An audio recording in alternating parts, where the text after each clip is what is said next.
Hello friends, പുതിയൊരു വീഡിയോയിലേക്ക് എല്ലാ കൂട്ടുകാർക്കും സ്വാഗതം. അങ്ങനെ നമ്മുടെ ദേവു പറഞ്ഞതൊക്കെ കേട്ട് ഷോക്കായിട്ടാണ് നമ്മുടെ രേവതി വീട്ടിലേക്ക് വരുന്നത്. അവിടെ എത്തുമ്പോൾ ആ വണ്ടിയിൽ നിന്ന് അനങ്ങാതെ ഇങ്ങനെ ഇരിക്കുവാണ്. ആ സമയത്തായിരിക്കും നമ്മുടെ സച്ചിയെ ഒരാൾ വിളിക്കുന്നത്. അയാളുടെ ഭാര്യ ഗർഭിണിയാണ്, ഹോസ്പിറ്റലിൽ എത്തിക്കാൻ വേണ്ടിയിട്ട്. അപ്പോൾ അത് സംസാരിച്ച് നമ്മുടെ രേവതിയുടെ അടുത്ത് തന്നെയാണ് കേട്ടോ കാറ് കിടക്കുന്നത്. അപ്പോൾ അങ്ങോട്ടേക്ക് വരികയും, സാർ ഇത് ആദ്യത്തെ പ്രസവമാണോ രണ്ടാമത്തെ പ്രസവമാണോ എന്നൊക്കെ ചോദിക്കാം. ആദ്യത്തെ പ്രസവമാണെങ്കിൽ പൈസയൊന്നും തരണ്ട, ഞാൻ ഫ്രീ ആയിട്ട് ഹോസ്പിറ്റലിൽ എത്തിച്ചേക്കാം. പക്ഷെ രണ്ടാമത്തെ പ്രസവമാണെങ്കിൽ നിങ്ങളുടെ കയ്യിൽ എന്തെങ്കിലും തരണം എന്ന് നമ്മുടെ സച്ചി പറയുന്നത് കേൾക്കുമ്പോൾ നമ്മുടെ രേവതി ആണെങ്കിൽ പെട്ടെന്ന് അങ്ങ് സച്ചിയോട് ചോദിക്കും, പ്രസവോ രണ്ടാമത്തെയോ എന്ന് ചോദിക്കുകയാണ്. അപ്പോഴേക്കും നമ്മുടെ സച്ചി വണ്ടിയിൽ ഇങ്ങനെ കയറിയിട്ടുണ്ടാവും കേട്ടോ. അതെ, അയാൾ രണ്ടാമത്തെ പ്രസവം എന്നാ പറഞ്ഞേ എന്നങ്ങ് പറയുമ്പോൾ നമ്മുടെ രേവതി ചോദിക്കും, അതിനർത്ഥം ഒന്നാമത്തെ കുഞ്ഞ് എവിടെയോ ഉണ്ട് എന്നല്ലേ. ഇതും കൂടി കേൾക്കുമ്പോൾ നമ്മുടെ സച്ചിക്ക് എന്തോ കിളി പോയ മാതിരി തോന്നിയിട്ട് കാറിൽ നിന്ന് പുറത്തിറങ്ങാൻ കേട്ടോ. അല്ല, നിനക്കെന്താ പറ്റിയേ? എൻ്റെ പകരം നീ വല്ല ബാറിലും പോയി അടിച്ചോ? എത്രണ്ണ അടിച്ചേ എന്നൊക്കെ ചോദിക്കുകയാണ് രേവതിയുടെ അടുത്ത്. ഇതൊന്നും കേൾക്കുന്നില്ല രേവതി ആകെ കുഞ്ഞിൻ്റെ ആ ഒരു സംസാരം മാത്രമേ ഉള്ളൂ. അപ്പൊ തന്നെ നമ്മുടെ സച്ചി തലയാട്ടിക്കൊണ്ട് പറയും, ആ നിന്നെ നോക്കിയിരുന്നാലേ ആ സ്ത്രീ ഇപ്പോൾ അവരുടെ വീട്ടിൽ തന്നെ പ്രസവിച്ചു പോവും, ഞാൻ പോയിട്ട് വരാന്ന് പറഞ്ഞിട്ട് സച്ചി അങ്ങ് പോവാണ്. അതിനുശേഷം നമ്മുടെ രേവതി ആണെങ്കിൽ നേരെ വീട്ടിനുള്ളിലേക്ക് കയറാണ്. അവിടെ ആണെങ്കിൽ നമ്മുടെ ചന്ദ്ര ഇങ്ങനെ ഇരിക്കുകയായിരിക്കും കേട്ടോ. രേവതി ഇങ്ങനെ സ്റ്റക്കായി നിൽക്കുന്നത് കാണുമ്പോൾ രേവതിയുടെ മുന്നിൽ ചെന്ന് അങ്ങ് നിൽക്കൂട്ടോ ചന്ദ്ര. അപ്പൊ ചന്ദ്രയൊന്നും കാണുന്നില്ല കേട്ടോ രേവതി. എടി രേവതി, എന്നെ നീ ഇവിടെ കാണുന്നില്ലേ? ഞാൻ എന്താ കടുകുമണിയാണോ എന്ന് ചോദിക്കുമ്പോൾ ആണോ എന്ന് ചോദിക്കുക കേട്ടോ നമ്മുടെ രേവതി. ഇത്രയും വലിയൊരാൾ നിന്നിട്ട് നിന്റെ കണ്ണിൽ അതൊന്നും കാണുന്നില്ലേ? പൂ വിട്ടിട്ട് വരാന്ന് പറഞ്ഞിട്ട് ഇവിടുന്ന് പോയതാണല്ലോ, ഇത്ര നേരം ചുറ്റിക്കറങ്ങി ഇപ്പോഴാ വരുന്നത്, ഇവിടുത്തെ പണിയൊക്കെ ആരും എടുക്കടി എന്നൊക്കെ ചോദിക്കുമ്പോൾ നമ്മുടെ രേവതി ചോദിക്കും, ഞാൻ എന്താണ് അമ്മയെ ചെയ്യേണ്ടതെന്ന്, നീ ആദ്യം പോയി എനിക്ക് ടീ എടുക്ക് എന്ന് പറയുമ്പോൾ നമ്മുടെ രേവതി കേൾക്കുന്നത് ടി വി വെക്കാനാണ് കേട്ടോ. അപ്പൊ ടി വി റിമോട്ടിൽ അമർത്തി വെച്ച് കൊടുക്കുന്നുണ്ട്. അപ്പൊ അതിലും ഒരു പ്രസവ കേസ് തന്നെയാണ് കേട്ടോ കാണിക്കുന്നത്. അത് കാണുമ്പോൾ ചന്ദ്രയ്ക്ക് ദേഷ്യം പിടിച്ച് അതങ്ങ് ഓഫ് ചെയ്യും. എന്നിട്ട് പറയും, രേവതി നീ ഇവിടെ ഒന്നല്ലേ, ഞാൻ നിന്നോട് ടീ എടുത്തു കൊണ്ടുവരാനല്ലേ പറഞ്ഞത് എന്ന് ചോദിക്കുമ്പോൾ നമ്മുടെ രേവതി പറയും, അയ്യോ അമ്മ, ഞാൻ കേട്ടത് ടി വി വെക്കാനാണ്. നീ പുറത്തു പോയി പൂ വിറ്റ് വന്നപ്പോഴേക്കും നിന്റെ തല ചൂടായി കാണും, നീ അടുക്കളയിൽ പോയിട്ട് കുറച്ച് ചെവിയിൽ കുറച്ച് വെളിച്ചെണ്ണ എടുത്ത് ഒഴുക്കി എന്നൊക്കെ പറയുമ്പോൾ നമ്മുടെ രേവതി ആകെ വിഷമത്തോടെ അടുക്കളയിലേക്ക് പോവാണേ. അങ്ങനെ നമ്മുടെ രേവതി ആണെങ്കിൽ കിച്ചണിലോട്ട് പോകുന്നു. വെള്ളം ഇങ്ങനെ തിളച്ച് മറിയുന്നുണ്ട്, ഒന്നും ശ്രദ്ധിക്കുന്നില്ല കേട്ടോ.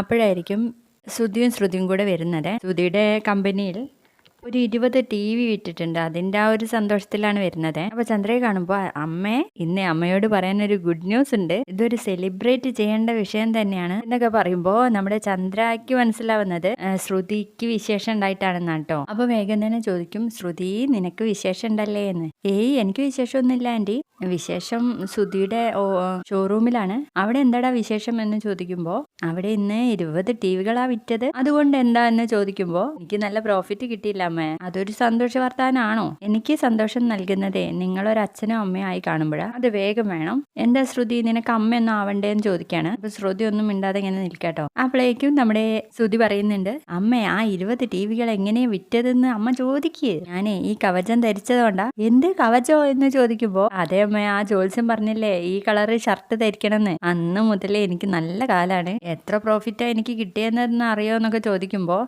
നമ്മുടെ ചന്ദ്ര പറയും, എണീറ്റ് പൊയ്ക്കോടുന്ന്, ഇനി എൻ്റെ മുന്നിൽ വരുന്നതേ ഒറിജിനൽ കവചം ധരിച്ചുകൊണ്ടായിരിക്കേണ്ടി വരും എന്നൊക്കെ പറയാണ്. അപ്പോഴേക്കും നമ്മുടെ രേവതി ആണെങ്കിൽ ചായയൊക്കെ കൊണ്ടുവരികയാണ്. ശ്രുതിയെ കണ്ടത്, ശ്രുതി എങ്ങനെ നോക്കിക്കൊണ്ടിരിക്കുകയാണ്. അപ്പോൾ ശ്രുതി മനസ്സിലിങ്ങനെ ഓർക്കുന്നുണ്ട്, ഇവളെന്തിനാ എന്നെ തന്നെ ഇങ്ങനെ നോക്കുന്നത് എന്നും പറഞ്ഞ് ആ സ്വീറ്റ്സ് നമ്മുടെ രേവതിക്കും കൂടെ കൊണ്ടുപോയി കൊടുക്കണം കേട്ടോ. അപ്പൊ രേവതി ആണെങ്കിൽ ശ്രുതിയെ തന്നെ വീണ്ടും ഇങ്ങനെ നോക്കി നിൽക്കും. അതെ രേവതി, ഇന്ന് ഷോറൂമില് നല്ലൊരു ഭാഗം സെയിലാണ് നടന്നത്, അതുകൊണ്ട് നീ സ്വീറ്റ്സ് എടുക്കുക എന്നൊക്കെ പറയാണ്. അപ്പോഴൊന്നും നമ്മുടെ രേവതി അതൊന്നും എടുക്കുന്നില്ല കേട്ടോ. അപ്പോഴേക്കും, ഷേ എടി, ഞാൻ നിന്നോട് ടീ അല്ലേ ഉണ്ടാക്കി കൊണ്ടുവരാൻ പറഞ്ഞത്, ഇത് കോഫിയാണ് എന്ന് പറയാണ്. അയ്യോ അമ്മ, ഞാൻ ടീ തന്നെയാണ് ഉണ്ടാക്കിയത് എന്ന് രേവതി പറയുമ്പോൾ, ഇത് ശ്രുതി, ഇതൊന്ന് കുടിച്ചു നോക്കിയേ, കോഫിയാണോ ടീ ആണോ എന്ന് ഇപ്പൊ അറിയാലോ എന്നങ്ങ് പറഞ്ഞു. അപ്പോഴേക്കും നമ്മുടെ ശ്രുതി പറയും, അയ്യോ ശ്രുതി, അത് കുടിക്കരുതേ, അത് അമ്മ കുടിച്ചതിന്റെ എച്ചിലാണ്, അത് നീ കുടിക്കാൻ പാടില്ല എന്നൊക്കെ പറയുമ്പോഴേക്കും ചന്ദ്രയ്ക്ക് അങ്ങ് ദേഷ്യം പിടിക്കും. എടാ ഞാനെന്താ, എനിക്കെന്താ മാറാരോഗം ഉണ്ടോ, ഞാൻ കുടിച്ചത് ആരും കുടിക്കാതിരിക്കാൻ? അയ്യോ അമ്മേ, ഞാൻ അങ്ങനെ പറഞ്ഞതല്ല എന്നൊക്കെ പറയുമ്പോഴേക്കും നമ്മുടെ ശ്രുതി പറയും, അതൊന്നും സാരല്ല ആൻറ്റി, ഞാനൊന്ന് കുടിച്ചു നോക്കട്ടെ എന്ന് പറഞ്ഞിട്ട് കുടിച്ചു നോക്കും. എന്നിട്ട് പറയും, ആൻറ്റി പറഞ്ഞത് സത്യമാണ്, ഇത് കോഫിയാണെന്ന് പറയും. അയ്യോ അമ്മേ, ഞാൻ എന്നാൽ ടീ ഉണ്ടാക്കി കൊണ്ടുവരാമെന്ന് രേവതി പറയുമ്പോൾ, അയ്യോ നീ ഒന്നും ചെയ്യണ്ടേ, ഇനി നീ ടീ കൊണ്ടുവരുന്നത് ചിലപ്പോൾ കാടിവെള്ളമായിരിക്കും. ടീ ഉണ്ടാക്കാൻ പറഞ്ഞപ്പോൾ ടി വി തുറന്നു കാണിച്ചു തന്നു, പിന്നെ എനിക്ക് കോഫി എടുത്തോണ്ട് വന്നു. ഇതൊന്നും ഞാൻ പറയാത്ത കാര്യങ്ങളാണല്ലോ. നിന്റെ തലയിൽ എന്താടി, നിന്റെ തലക്കല്ല് ഇളകിയോ, അതോ നിന്റെ മനസ്സ് ഇവിടെ ഒന്നല്ലേ, എന്റെ വീട്ടിലാണോ എന്നൊക്കെ ചോദിച്ചിങ്ങനെ വഴക്ക് പറയണ്ടോ ചന്ദ്ര. പിന്നീട് അവിടേക്ക് ശ്രീകാന്തും വർഷയും കൂടെ എത്തുന്നു. എന്നിട്ട് ശ്രീകാന്ത് നേരെ അച്ഛനോട് പറയാം, അച്ഛാ അച്ഛാ ഇന്നേ സച്ചേട്ടൻ ചെയ്ത എന്താണെന്നറിയാമെന്നൊക്കെ ചോദിക്കുമ്പോഴേക്കും വർഷ പോയിട്ട് രേവതിനോട് ചോദിക്കും, ചേച്ചി എന്ത് നല്ല കാര്യം ഉണ്ടെങ്കിലും എന്നെ വിളിച്ച് പറയുന്നതാണല്ലോ, ഇതെന്താ വിളിച്ച് പറയാതിരുന്നതെന്ന് ചോദിക്കുമ്പോൾ നമ്മുടെ രേവതി ആകെ ഞെട്ടിപ്പോവാണ്. രേവതി വിചാരിക്കും ഇവള് ശ്രുതിയുടെ കാര്യമാണോ ചോദിക്കുന്നതെന്ന്. അപ്പൊ തന്നെ വർഷ പറയും, സച്ചേട്ടൻ ഇന്ന് ചെയ്ത കാര്യം ചേച്ചി അറിഞ്ഞോ? സച്ചേട്ടനോ? സച്ചേട്ടൻ എന്ത് കാര്യം ചെയ്യാന്ന് ചോദിക്കുമ്പോൾ അതൊക്കെ ഉണ്ട് ചേച്ചി എന്ന് പറയുമ്പോഴേക്കും അവിടേക്ക് ചന്ദ്ര വരുന്നു. ചന്ദ്ര പറയും, അവൻ എന്ത് നല്ല കാര്യം ചെയ്യാൻ വേണ്ടിയിട്ട്, അവൻ ഏതെങ്കിലും ബാറിൽ കുടിച്ചിട്ട് ആരെങ്കിലും തല്ലിക്കാണും എന്ന് പറയും. അപ്പോഴേക്ക് ശ്രുതിയും ശ്രുതിയും കൂടെ ഇറങ്ങി വരികയാണ്. ഇത് കേട്ടിട്ട് ശരിയാണ് അമ്മ പറഞ്ഞതുപോലെ ആരെങ്കിലും അവൻ തല്ലിക്കാണും, അല്ലാതെ ഈ വർഷ പറയുന്നത് എന്തെങ്കിലും കണ്ടുപിടിച്ച മാതിരിയാണല്ലോ വർഷയുടെ സംസാരം കേട്ടാൽ എന്നൊക്കെ ചോദിക്കുകയാണ്. അപ്പോഴേക്കും നമ്മുടെ രവി പറയും, ഓ നീ വലിയൊരു ശാസ്ത്രജ്ഞൻ, നീ മാസം മാസം ഓരോ കണ്ടുപിടുത്തങ്ങൾ നടത്തല്ലേ, അറിയില്ലെങ്കിലും മിണ്ടാതിരിക്കടാ ശ്രീകാന്തേ, നീ എന്താ കാര്യം എന്ന് വെച്ചാൽ പറയെന്ന് പറയും.